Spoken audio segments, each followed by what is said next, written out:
So I was asked to elaborate a little bit more in regards to who my family is within the music industry, within society, and who my family lineage is. I didn't mention James Brown, who is also a cousin of mine. He's a descendant of Prince Abdul Rahman, um, Muhammad Ali, and Mayweather's family, and Aretha Franklin. Now, Muhammad Ali, my dad did some security work with him. And how they all got together is through Elijah Muhammad. Elijah Muhammad, when he would have nephews or family members or the males in his family that weren't doing so well as far as doing what they need to do in society, as far as flourishing, he would send for them. He sent for Malcolm X, who is also a Rahman. He sent for Ali, who was a Rahman, him and his brother both. He didn't send for Elvis Presley. Elvis Presley was also a Rahman. And in the industry, music industry, you don't get the name king or queen just by because you are on stage. You have to actually be part of a lineage or family, or they have to bring you in some type of way.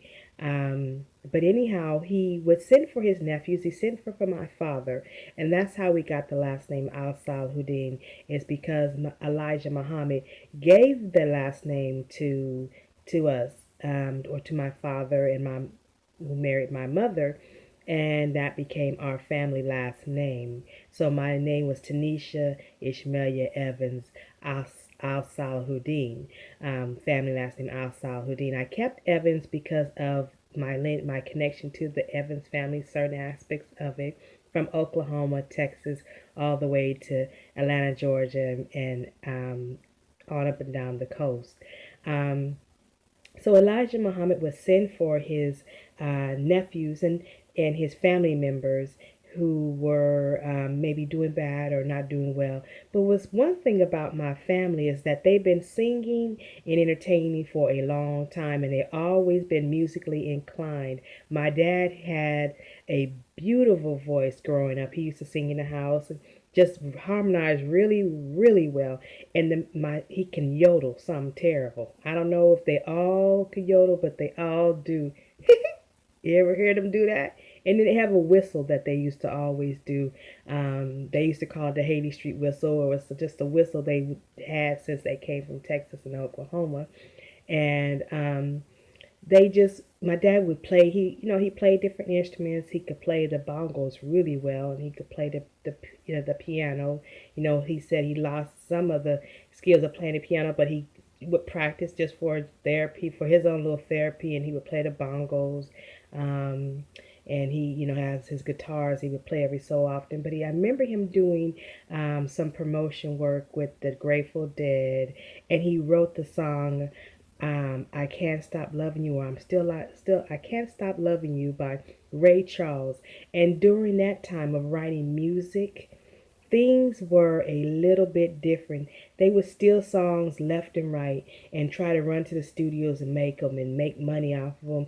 And it was hard for a person, if they wrote a song, to say, hey, that's my song, unless they actually went to the studio when they wrote the song and recorded it right then and there, which he may have. I'm not exactly sure, but there's a few songs that he has wrote for people in the industry back in the time of 1950s and 60s, but it never really became the songs never really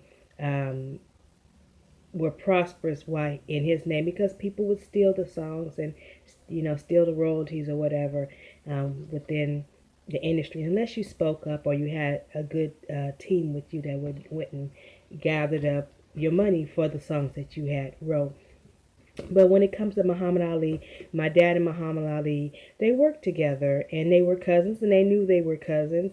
His children, Tatiana Ali and Leah Ali, those are my cousins. And the thing about it is, my family, a lot of us know we're related, but we don't know each other as far as um, being raised together, or even having family reunions with one another, and introducing ourselves to one another. And a lot of times we could see each other somewhere, or see each other on the street, or whatever, and not even know that we're family. But now we're trying to, as a family, some of us are trying to get our families back together and put the pieces back together of the puzzle, because we're so spread out. There's a lot of us in Sacramento, a lot of them in Oklahoma and Atlanta, Georgia.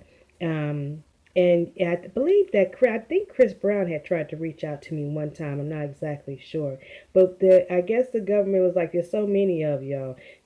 Somebody got to speak up and get you guys back together, because true enough, what you do to one rock mine sort of affects all of us." So it's like we have to learn how to reach back as a family and help one another. Because we have a lot of offspring. You go to Oklahoma and you see those Evans out there and their Rockman family.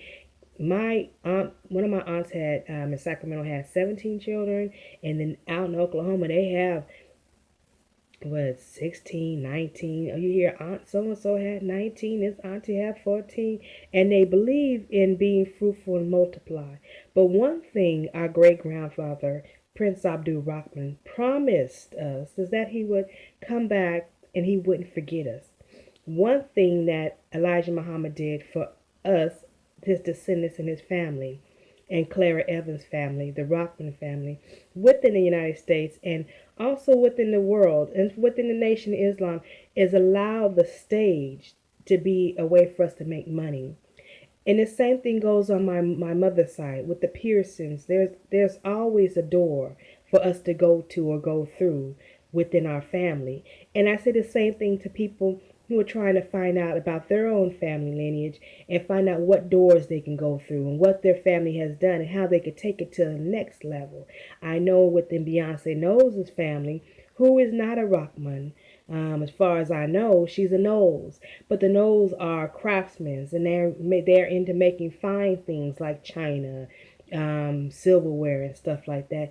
That door is open for her to be able to go in and make some type of um, fine china, or maybe some silverware or whatever, and market it like that, because that's a door that her family has created. And I believe some of them have got off into the educational system.